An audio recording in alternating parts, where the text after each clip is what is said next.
नमस्कार, आप देख रहे हैं न्यूज फॉर नेशन और मैं हूं शुभी आपके साथ। हाल ही में संपन्न हुए बिहार विधानसभा चुनाव को अगर याद किया जाए तो उस दौरान अगर सबसे ज्यादा सुर्खियों में कोई बात थी तो वो थी एनडीए का से लोजपा का अलग होना और साथ ही साथ चिराग पासवान का नीतीश कुमार को लेकर तल्ख तेवर अपनाना। लगातार चिराग पासवान उस दरमियान नीतीश कुमार पर हमलावर रहे, यहां तक कि उन्होंने ये कह दिया कि आपको मैं जेल भेज दूंगा अगर 7 निश्चय में कोई भी गड़बड़ी दिखाई देती है तो। लेकिन इन सब के बीच अब चिराग पासवान थोड़े नर्म पड़ते दिखाई दे रहे हैं। आपको बता दें कि चिराग पासवान ने अपने पार्टी के तमाम नेताओं को भी निर्देश दे दिया है कि अगले कुछ महीने तक नीतीश कुमार पर किसी भी तरह का हमला न किया जाए, कोई भी जुबानी जंग नहीं लड़ी जाए। लेकिन इन सब के क्या सियासी मायने हो सकते हैं? क्यों चिराग पासवान ने अचानक से चुप्पी की चादर ओढ़ ली है? ये सारी कहानी हम आपको बताते हैं।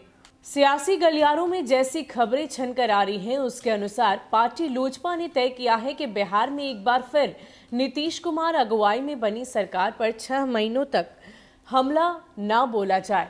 इस फैसले के पीछे वजह बताई जा रही है कि सरकार को कुछ वक्त दिया जाए। हालांकि पार्टी के इस फैसले को लेकर इसकी रणनीति के पीछे की और भी कई वजहें खोजी जा रही है। सवाल ये भी उठाए जा रहे हैं कि आखिर चुनाव के बाद ऐसा क्या हो गया कि चिराग अचानक चुप हो गए हैं।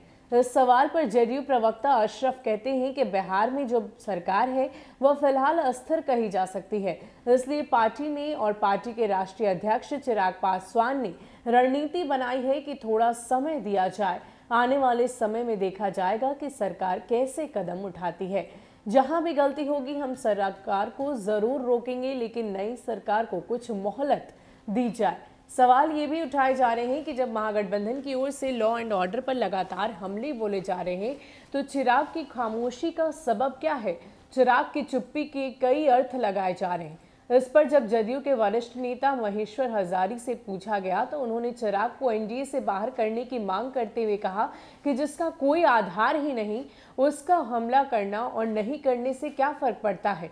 वहीं चिराग पासवान और उनकी पार्टी द्वारा अचानक नीतीश पर कम हमला बोलने पर कांग्रेस प्रवक्ता व विधान पार्षद प्रेमचंद्र मिश्र ने चिराग के बहाने भाजपा पर हमला बोला है और नीतीश कुमार को सचेत रहने की नसीहत भी दी है। उन्होंने कहा कि कभी भी नीतीश कुमार के साथ भाजपा दगा कर सकती है और वह देखते रह जाएंगे।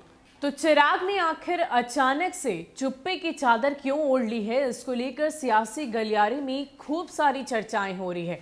आपको बता दें कि इसकी एक वजह ये भी बताई जा रही है कि चिराग पासवान कुछ मोहलत नीतीश कुमार को देना चाहते हैं और देखना चाहते हैं कि ये जो सरकार है वो किस तरीके से स्थिरता से काम करती है या नहीं। इसके साथ ही हम आपको ये भी बता दें कि जब विपक्ष की ओर से लगातार तेजस्वी यादव की अगर बात करें तो जब वो लगातार नीतीश कुमार पर लॉ एंड ऑर्डर को लेकर सवाल खड़े कर रहे हैं तो इस दौरान भी चिराग चुप है। अब ऐसे में कई सारे सवाल सभी के मन में घूम रहे हैं, लेकिन इन सब को लेकर चिराग पासवान ने यह स्पष्ट कर दिया है कि अभी वो नीतीश कुमार को लेकर कुछ भी नहीं कहना चाहते हैं। अब ऐसे में सवाल ये भी उठता है कि क्या वो बीजेपी को अपनी खेमे में करने के लिए या उनको अट्रैक्ट करने के लिए क्या उनकी ये रणनीति हो सकती है।